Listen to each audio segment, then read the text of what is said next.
Hey guys, it's Asha. So today I'm filming a little bit of a different video, something that I thought would be useful for you guys and also something that I kind of wish I had a few years ago because it would have been really handy for me, and that is I'm going to tell you guys how I saved $15,000 in a year whilst firstly living in Sydney, which is one of the most expensive cities in the world. If you live here, you know how freaking expensive rent is. It's crazy. I looked it up and I think it's number 10 or something. And then also, whilst I still traveled a decent amount, I went to the Netherlands and Italy. I also went to America, Vietnam, New Zealand, and also a bunch of Aussie cities. A couple of those trips, some of the flights were paid for me by work, which I'm super grateful for, but I did spend a lot of money like in the different cities and pay for other flights to get around. So I did just want to put a disclaimer on this video and say that in no way, shape or form am I trying to brag about saving money or how much money I've saved. I genuinely just wanted to share this with you guys so that I can show you how you guys can do it as well, because it is so feasible. I feel really grateful that growing up, I guess I really learnt the value of money from a very young age. As soon as I turned the legal age 14 to get a job, I had one because I wanted my own money to spend on things. My parents didn't really give me pocket money and that kind of stuff. I'm so grateful that that's how I grew up. When I was 17, I moved out of home and started paying for like bills, rent, all that kind of stuff myself.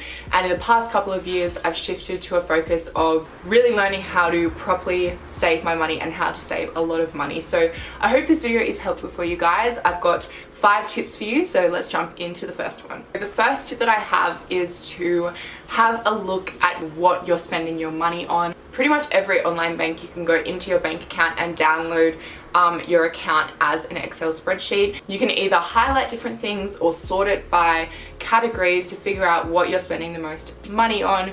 For me, this was Ubers. I used to get Ubers everywhere, literally everywhere, and also spending money on eating out. And not only is this going to give you a really good look at what you're spending your money on, but it's also going to help you shift your mindset of how you spend your money, which I think is one of the most important things. Is you really need to shift from a spending mindset to a saving mindset. If you can't do that, then you're not going to be able to save money. And me figuring out what I spend my money on and actually looking at the figures and the numbers added up really helped me to shift my mindset. And that way you can do really little things to figure out how you can save money. So for example, now I will batch cook all of my meals. Well, usually, not every single time, to be completely honest with you guys, but most weeks I will batch cook my lunches for the week on a Sunday, and that way I have all of my lunches from Monday to Friday, so I don't end up going out at lunch and buying lunch and spending unnecessary money on that. My friends and I, because we do live in Sydney, it's so expensive to go out and to go to get dinner and stuff, we've really started to make dinners at home with each other or like drink at home before going out and then only buy a couple of drinks out. So those are just a few examples of what looking at your expenses can do to help you change the way you spend your money to make you spend less money. Another thing that kind of relates to this, which is my second tip, is what are you spending your money on that makes you happy? Really think about that question. At the start of this year, I had a journal session. I don't do this a lot, but I do like to do it sometimes, where I sat down and I wrote down all of the things that I did in 2018, and I also wrote down all of the things that made me happy and the things that didn't make me happy, so that in 2019 I could live a more happy, fulfilled life. And one of the biggest realizations that I had during that journal session, I guess you call it, was that buying things didn't make me happy. As you guys know, I love fashion. I still spend money on fashion, but I've definitely reduced the amount that I spend on clothes and shoes, especially makeup. And that is because when I sat down and I did this session with myself, I realized that buying that extra jacket or that extra pair of shoes really didn't make me happy and fulfilled. It was going out with friends and spending quality time with friends and family that made me happy. Traveling, going to music festivals, that kind of stuff. So those sort of things I am more than happy to spend my money on, but every time I see a new dress that I'm like, oh, that's amazing, I just think to myself, I'm like, you know that this doesn't in the long term make you happy. So I would definitely recommend doing a session like that with yourself to figure out what you're buying that makes you happy. The next tip is to set yourself a rough budget. Emphasis on the word rough here, because I know myself, I've tried to set myself budgets in the past where I save like 90% of my money and then I spend hardly anything, and it never works out for me. And for the past 1.5 to 2 years I've been doing this method, and it honestly has changed my life. I've never saved as much money as what I have now. I'm sure you guys have heard of the Barefoot Investor. Who hasn't? If you're an Aussie, you would definitely have heard of it. If you haven't heard of it, I honestly could not recommend a book more than this book. It is seriously amazing and it's honestly changed my life.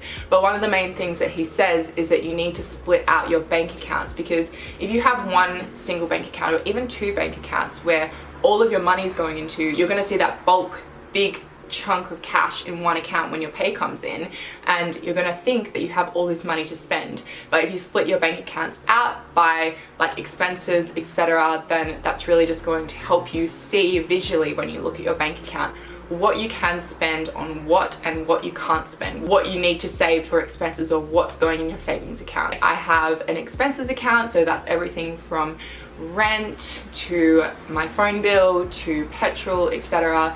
Then I have a daily spendings account, so things like coffee, etc., clothes, going out for drinks with friends. Then I have a long-term spending account, so that's saving up for things that are long-term, like traveling, or if I need a new laptop or a new camera, that kind of stuff. Then I have a long-term saving account, and then I have a tax account, because if you're a freelancer, you need to make sure that you're putting enough money away when you get paid for tax. That tax account for me is actually with a whole separate bank. I don't even see that money. As soon as my pay comes in, it goes straight out to a different bank account that isn't connected to the bank that I'm with. Again, going back to the mindset, splitting out your bank accounts like this is really just going to help you shift from a spending mindset to a saving mindset. You're going to know exactly what you can spend your money on, instead of just thinking that your whole entire pay that comes in can be spent on clothes and makeup and going out for drinks. Next tip I have for you is probably the most important tip, and it is the reason that I have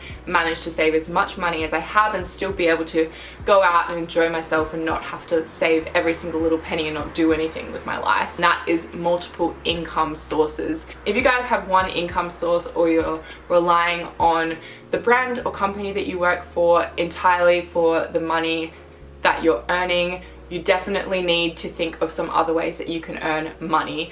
And this can be in so many different ways. It could be doing market stalls and selling off your old clothes. You could like start up an Etsy store to sell prints. You could start doing freelance photography on the side. There are so many different ways that you can freelance on the side of your job. As you guys know, I do YouTube, and so through YouTube I have different sources of income. I get sponsorships, I have affiliate links, so in some of the videos that I post, if you guys click on a link in the description of my video and you purchase something from that site, I will get a commission from that. So thank you guys so much for clicking on my links. And then also ads money from YouTube, I get money off that as well. And then on the side of that, well, YouTube's more on the side, but as well as that, I work a full-time job Monday to Friday, 9 to 5 in marketing, and so that is my main source of income. So having YouTube on the side for me has really just been so incredibly beneficial in that I have all these different multiple income sources, so I'm not relying on one thing, and I have more money coming in than if I was just working 9 to 5 Monday to Friday in like a regular office job. Another thing that I quickly wanted to mention here, which isn't really about savings but it's more about security, is saving money will make you feel so much more secure. Last year, I actually have never spoken about this, but last year in August, the company that I was working for in Australia decided to shut down their offices, which meant that all of us were made redundant. If you don't know what redundant means, it basically means that you lose your job because there isn't a job there available for you. Definitely didn't think that this would happen to me at 23. It was pretty traumatic, if I'm being honest. Well, that's a little bit dramatic. I found a job pretty soon after. But in saying that, I was so grateful that A, I had money saved up because I felt secure. I knew that I could support myself if I couldn't find another full-time job for a few months. And B, I had YouTube on the side, and I had all sponsorships and other income sources that were coming through. So I knew that even though I didn't have a Monday 9 to 5 job, that I was completely secure for earning money. So that's another reason why having other sources on the side is so incredibly important and beneficial. I'm really grateful that I feel financially secure, and it is literally because of YouTube that I feel financially secure. So best decision I ever made was making this YouTube channel. Not only because I earn money from it, obviously, because I absolutely love it. It's been my hobby since the end of high school. Since 2012 I've been filming videos on the internet. So yeah, I'm really grateful that I do get to earn some money off that as well. And the final tip that I have for you guys is around auto payments in your bank account. Back in the day, a few years ago, everything that would come into my account, I would just end up like putting into one or two accounts and then transferring out my phone bill when that came out and transferring out my rent weekly when that came out.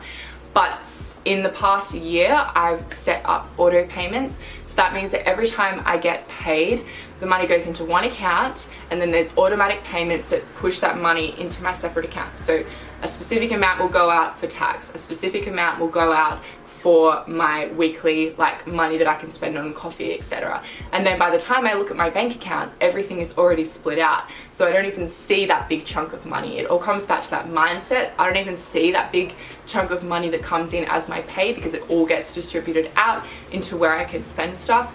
And then within those accounts, so like in my expenses account, I have all my direct debits set up for my phone bill, for my internet bill, for my rent. Not only does this save you a hell of a lot of time, it does take you a little while to set up, but trust me, it's going to save you so much time in the long run. When it gets to Thursday and you're like, oh my god, my rent's due, I need to pay this ASAP, and then you're like, oh crap, I thought I had more money. It's going to save you a lot of time, and it's also going to shift your mindset because you won't even see those big chunks of money. So I definitely recommend auto payments. So those are the main 5 tips that I have for you guys for how I saved $15,000 in a year and also still managed to travel and live in Sydney. To give you guys a good idea, rent here in Sydney before I moved in with my boyfriend Blake, I was paying $350 a week for a room, so that is quite expensive. I hope that you guys enjoyed this video. I know it's a little bit different to what I usually make, but I thought it would be fun and helpful. If there are any other kind of videos you want me to make around this topic, definitely let me know in the comments down below, like on budgeting or anything like that, or how to start up, I don't know, like a side hustle, or even how to get into certain careers. I can definitely do that kind of stuff for you guys. I hope you enjoyed this video, and I will see you in my next one. Bye! Mwah. I would like to get to know if I